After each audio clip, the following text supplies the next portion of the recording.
Kæru Íslendingar, þegar líður að áramótum venja að líta yfir farinn veg og fabrikku árið varð í senn gjöfult og gamansamt. Landvinningar og áfangasigrar urðu ýmsir í sögu fyrirtækisins sem verður einmitt 7 ára á ári komanda.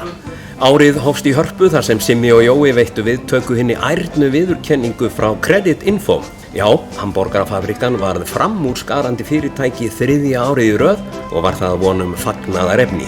Á vormánuðum kynnti fabrikan til sögunar nýjan hamborgara til heiðurs Hemma-heitnum Gunn, þessum syni íslensku þjóðarinnar sem táknar eitthvað miklu stærra en bara einn stakan mann og stendur fyrir gleði og kærleik í hugum Íslendinga.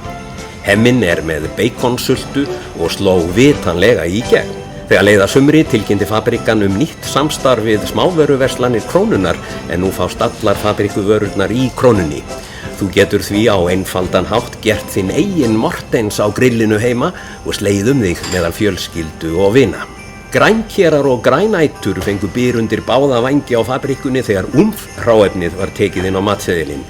Fabrikan sérhannaði vegan útgáfur, það grænkera útgáfur, af 4 hamborgurum og bætti á seðilinn vegan osti, vegan majói og vegan chili majói. Og nú kemur íslensku nörðurinn upp í mér, en nerðir sem ég myndu kalla þetta ost, majónsósu og eldpipar majónsósu. Mæltist þessi nýlunda afar ef ekki arfa vel fyrir meðal þeirra sem grænstan vilja kostinn. Flugfarþegar Icelanders gátu svo tekið aftur gleði sína með haustinu, þar sem fabrikku smáborgararnir dásamlegu tóku flugið á ný. Hvað betra en að fá sér smáborgara í háloftunum og skóla þeim niður með rauðvínsglögg eða köldum miði? Þegar nóvember gekk í garð mætti hinn ómótstæðileg Rúdolf á svæðið líkt og undanfarin ár. Meyrt villibráðarkjötið lék landsmönnum í munni að ógleymdu rjóma eplasalatinu sem borið var fram til hliðar. Á sama tíma kynnti fabrikan til sögunar nýja rödd fabrikunar. Og hver skyldi það nú hafa verið?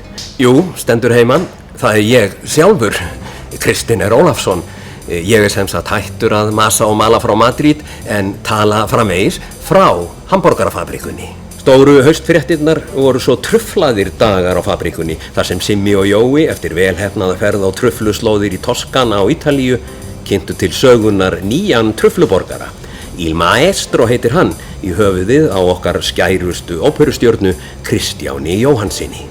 Það með hlýju og kærleik, vinir góðir, sem ég bið ykkur vel að lifa og óska þess að jólin verði ykkur dásamleg og nýja árið færi ykkur gleði og gæfu. Og svo sjáumst við á hamborgarastað allra landsmanna árið 2017. Þetta Kristinn Ólafsson sem talar frá hamborgarafabrikunni.